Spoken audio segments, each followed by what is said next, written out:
Hello friends, welcome back to actual lifestyle. இன்றைக்கி நம்ம சேனலில் ஒரு சூப்பரான விளாக் பார்க்கலாம். ஸோ நம்ம சேனலில் ஃபஸ்ட் டைம் பார்க்குறீங்க அப்படின்னா மறக்காமல் சப்ஸ்கிரைப் பண்ணிக்கோங்க. வாங்க வீடியோக்குள்ளே போகலாம். ஃப்ரைடே நான் எப்படி பூஜை பண்ணியிருக்கேன் அப்படின்னு சொல்லிட்டு பார்க்கலாம். சிம்பிளாக ஏன்னா இன்றைக்கி வெள்ளிக்கிழமைனாலே சொல்லவே வேணாம். எல்லாருமே நம்மளே சோம்பேறியாக இருக்கணும்னு நினச்சா கூட நம்மளால் இருக்க முடியாது. ஏன்னா அந்த டே தான் வாரத்தில் ஒரு நாளாவது நம்ம நல்லா ஹெவியாக பூஜை பண்ணணும் அப்படின்னு சொல்லிட்டு. ஏன்னா மகாலட்சுமிக்கு உகந்த நாள் அப்படின்னா வெள்ளிக்கிழமை தான் அம்மன்களுக்கு எல்லாருக்கும். ஸோ அதனால் நம்ம அந்த டே ஃபிக்ஸ் பண்ணி நல்லா சாமி கும்பிடணும், நம்ம அந்த மாதிரி பூஜை பண்ணணும் அப்படின்னு சொல்லி பண்ணிகிட்ருக்கோம். இன்றைக்கி டே 6 o'clock ஸ்டார்ட் ஆகிடுச்சு. ஸோ எழுந்ததுமே ஃபஸ்ட்டு பார்த்திங்கன்னா நான் ரெஃப்ரெஷ் ஆகிட்டு இன்றைக்கி சாரீ தான் கட்டியிருந்தேன். ஏன்னா கோயிலுக்கு போகிறோம் அப்படின்றதுனால எனக்கு கம்ஃபர்டபுளாகவே இல்லை. ஏன்னா நார்மல் டேஸில் கூட நான் கட்டிட்டு ஓரளவுக்கு இருந்துருவேன். பட் ப்ரெக்னெண்ட்டாக இருக்கும்போது எனக்கு ரொம்ப பார்த்திங்கன்னா ஏதோ ஹெவியாக இருக்கிற மாதிரியே இருந்தது. ஸோ கொஞ்சம் நேரம் சாமி கும்பிட்ற வரைக்கும் மட்டும், கோயிலுக்கு போயிட்டு வர வரைக்கும் மட்டும்தான் அட்ஜஸ்ட் பண்ணி கட்டிகிட்டு இருந்தேன். அதுக்கப்புறம் பார்த்திங்கன்னா இன்றைக்கி நிலவாசல் பூஜை தான் பண்ண போகிறேன். ஸோ நிறைய பேர் நிலவாசல் பூஜை நம்ம ஏன் பண்ணுறோம் அப்படின்னு தெரியாமல் இருக்கும். ஸோ அவங்களுக்கு கண்டிப்பாக யூஸ்ஃபுல்லாக இருக்கும் அப்படின்னு சொல்லிட்டு நான் நினைக்கிறேன். நிலவாசல் பூஜை ஏன் பண்ணுறோம் அப்படின்னா, நம்ம வீட்டுக்குள்ளே என்ன தான் பூஜை பண்ணாலும் நம்ம வெளியில் பார்க்கும்போது பார்த்திங்கன்னா அந்த கந்திஷ்டி, அதுக்கப்புறமா நிறைய கெட்ட வைப்ஸ் எல்லாம் உருவாகிறது வீட்டுக்குள்ளே. அதுக்கப்புறம் பாசிட்டிவே நம்ம வீட்டுக்குள்ளே இருக்கவே இருக்காது. எல்லாமே நெகட்டிவாக நடக்கிற மாதிரியே தோணிகிட்டே இருக்கும். இன்னும் கொஞ்ச நாள் எல்லாமே நெகட்டிவாகவே நடக்குது, எல்லாமே நெகட்டிவாகவே நடந்துகிட்ருக்கே அப்படின்ற மைண்டுக்குள்ளே ஓடிட்டே இருக்கும். ஸோ அந்த மாதிரிலாம் இல்லாமல் இருக்கணும் அப்படின்னா நிலவாசல் பூஜை கண்டிப்பாக வாரத்தில் ஒரு நாள் இந்த மாதிரி பூஜை பண்ணிவிடுங்க. உங்களுக்கு எப்போ நீங்கள் ஃப்ரீயாக இருக்கீங்களோ அந்த டைமில் நிலவாசல் பூஜை பண்ணிங்க அப்படின்னா ரொம்ப நல்லது. அதே மாதிரி வெளியிலேருந்து நமக்கு வர்றவங்களோட அந்த கெட்ட பார்வையும் பார்த்திங்கன்னா நிலவாசல்லேருந்து அந்த உள்ளே வரும்போது அப்படியே வெளியிலே அழிஞ்சு போயிடும் அப்படின்றதுனால தான். அதே மாதிரி இன்னொன்று ஒரு மெயினான விஷயம் என்னன்னு பார்த்திங்கன்னா, மகாலட்சுமி நம்மளோட வாசலோட தோற்றத்தை பார்த்து தான் நம்ம வீட்டுக்குள்ளே வருவாங்க. நம்ம அப்படியே அழுக்கடைஞ்சு போட்டிருந்தோம் அப்படின்னா மகாலட்சுமி வீட்டுக்குள்ளே வரமாட்டாங்க, அப்படியே போயிடுவாங்கன்னு சொல்லுவாங்க. மெயினாக கோலம் கண்டிப்பாக போட்டுருங்க டெய்லி. ஏன்னா கோலத்தில் மகாலட்சுமி குடியிருக்காங்கன்றதுனால கண்டிப்பாக கோலம் போட்டு விட்ருங்க. முடிஞ்ச அளவுக்கு வெள்ளிக்கிழமை இந்த மாதிரி நிலவாசலில் நல்லா ஒரு கிளாத் வச்சுட்டு வெறும் தண்ணி இல்லாமல் கொஞ்சமாக மஞ்சள் கலந்த தண்ணி வச்சு அதை நல்லா நிலவாசலை தொடச்சிட்டு மஞ்சள் தடவி இந்த மாதிரி குங்குமம் வச்சுக்கோங்க.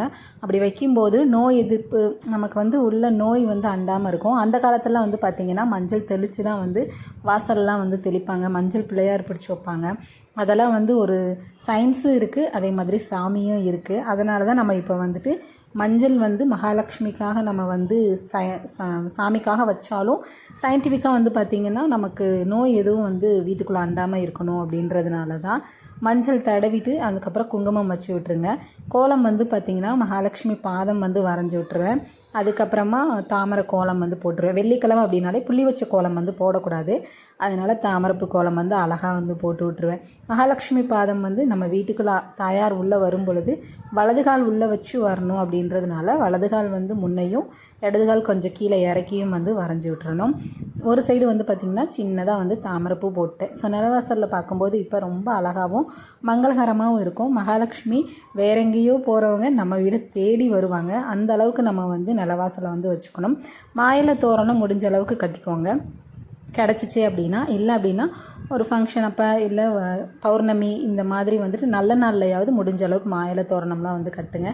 ஏன் கட்டுறோம் அப்படின்னு பார்த்தீங்கன்னா, அதெல்லாம் ஒரு கந்திஷ்டியை எடுக்கும். அதே மாதிரி நம்ம வீட்டில் ஏதோ ஒரு விசேஷம் நடக்குது, இங்கே ஏதோ பூஜை பண்ணியிருக்காங்க, மகாலட்சுமி வீட்டுக்குள்ளே வர்றதுக்கான ஒரு வழியும் தான்.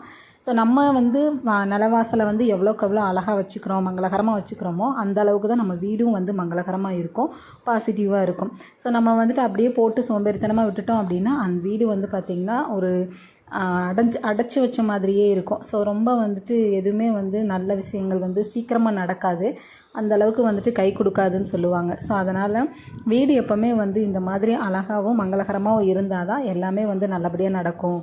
எல்லாம் நம்ம நினைக்கிறதுக்குள்ளே சீக்கிரமாக நடந்து முடிஞ்சிரும் அப்படின்னு சொல்லிட்டு சொல்லுவாங்க. ஸோ அதனால தான் இதெல்லாம் நம்ம அப்போ இருந்தே ஃபாலோ பண்ணிக்கிட்டு இருக்கோம். ஸோ பெரியவங்களும் பார்த்திங்கன்னா சொல்லுவாங்க, இந்த மாதிரி கோலம்லாம் போடுங்க, வயசு பிள்ளைங்க ஏன் கோலம்லாம் போடாமல் இருக்கீங்க அப்படின்னு சொல்லிட்டு.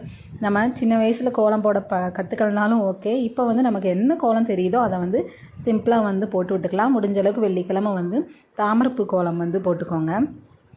உருளி இருந்துச்சு அப்படின்னா உருளியில் இந்த மாதிரி வெத்தலை வச்சு அதில் வந்து மஞ்சள் குங்குமம் வச்சு பூவால் அலங்காரம் பண்ணி வெளியில் வச்சுக்கோங்க. ஸோ அம்மனை அழைக்கிறதுக்கு இதுவும் ஒரு வழி தான். அதே மாதிரி நெகட்டிவ் வந்து இது எடுத்துரும் அப்படின்னு சொல்லுவாங்க. உருளியில் இருக்க தண்ணி, வெட்டி வேறு, அதுக்கப்புறமா அதில் நம்ம போடுற வந்து பச்சை கற்பூரம், இது எல்லாம் வந்து பார்த்திங்கன்னா அந்த நெகட்டிவ் தாட்ஸ் வந்து அவங்க யார் உள்ளே வரும்போது இருக்கோ அதெல்லாம் அது வந்து அப்படியே வந்து எடுத்துரும் அப்படின்னு சொல்லுவாங்க. நிலவாசலில் 2 சைடும் வந்து இந்த மாதிரி பூ வந்து வச்சுக்கோங்க. ஸோ மெயினான ஒரு விஷயம் பார்த்திங்கன்னா, நிலவாசல் இந்த மாதிரி நம்ம கும்பிடும் பொழுது நமக்கு சொந்த வீடு அமைகிறதுக்கான வந்து வாய்ப்புகள் வந்து அதிகமாக இருக்குது. நான் நிறைய இடத்துல வந்து கேள்விப்பட்டிருக்கேன். நானும் அந்த பூஜை வந்து பண்ணிட்டு தான் இருக்கேன். ஸோ அதனால் கண்டிப்பாக வந்து உங்களுக்கும் வந்து நம்பிக்கை இருந்துச்சுன்னா கண்டிப்பாக பண்ணுங்கள், அது கண்டிப்பாக நடக்கும். ஸோ அதுக்கப்புறம் மல்லிகைப்பூ இருந்துச்சுன்னா வைங்க, இல்லை அப்படின்னா எந்த பூ இருக்கோ அது வந்து நிலவாசலில் கண்டிப்பாக வச்சுக்கோங்க. முடிஞ்ச அளவுக்கு வெள்ளிக்கிழமை மட்டும் மல்லிகைப்பூ வைக்கிறதுக்கு வந்து வச்சுக்கோங்க. ஏன்னா மகாலட்சுமிக்கு மல்லிகைப்பூ வச்சு தாமரை வச்சு நம்ம பூஜை பண்ணோம் அப்படின்னா ரொம்ப நல்லது, விசேஷந்தான். அதுக்கப்புறம் பூஜை அறையிலையும் வந்து தீபம்லாம் ஏற்றி விட்டுட்டு நிலவாசல்லையும் வந்து பார்த்திங்கன்னா சாம்பிராணி, தீபதூப ஆராதனைலாம் காமிக்க ஆரம்பித்தாச்சு. இன்றைக்கி டே வந்து பார்த்திங்கன்னா ரொம்ப சூப்பராக வந்து போச்சு. ஃப்ரைடே நான் வந்து எனக்கு வந்து ப்ரெக்னன்சி டைமில் எவ்வளோ தான் வந்து சிக்காக இருந்தாலும் சாமி கும்பிட்றது அப்படின்னா மட்டும் எனக்கு அந்த வலி எதுவுமே இருக்காது. ஸோ டயர்ட்னஸ்ஸே இருக்காது. ஏன்னா எனக்கு சாமி கும்பிட்றது அவ்வளோ வந்து பிடிக்கும். நான் இஷ்டப்பட்டு பண்ணுறேன் அப்படின்றதுனால எனக்கு வந்து சரி நம்ம அப்புறமா பண்ணிக்கலாம் அப்படின்ற ஒரு மைண்ட் செட்டே இருக்காது. அன்னன்னைக்கு பண்ணிடணும் அப்படின்னு சொல்லிட்டு சாமி கும்பிட்றதுல மட்டும் டெய்லி தீபம் ஏற்றிடுவேன். எழுந்ததுமே ரெஃப்ரெஷ் ஆகிட்டு தான் நான் வந்து கிச்சனுக்கே போவேன். ஸோ அப்படியே தீபம் ஏற்றிடுவேன். அதே மாதிரி ஃப்ரைடே ஆச்சுன்னா இந்த மாதிரி பூஜை வந்து பண்ணிடுவேன். ஹஸ்பண்ட் வந்து சொல்லுவாங்க, எவ்வளோ தான் வந்து எனக்கு நெகட்டிவாக இருந்தாலும் இல்லை ரொம்ப கஷ்டமாக இருந்தாலும் ஏதோ ஒரு சங்கடத்தில் இருந்தாலும் வீட்டுக்குள்ளே வரும்பொழுது எனக்கு ரொம்ப வந்து ஒரு மாதிரி நிம்மதியாக இருக்குது அப்படின்னு சொல்லிட்டு சொல்லுவாங்க.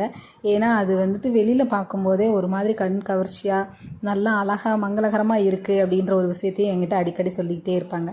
ஸோ நான் நிறைய பேர் வந்து சொல்லுவாங்க, வீடை நீட்டாக வச்சுருக்கீங்க, அழகாக இருக்குது உங்கள் வீடு அப்படின்னு சொல்லுவாங்க. வெளியிலேருந்து பார்க்கும்போதே வெளி தோற்றம் தான் வந்து பார்த்திங்கன்னா நம்மளை எப்போவுமே வந்து நிர்ணயிக்கும்.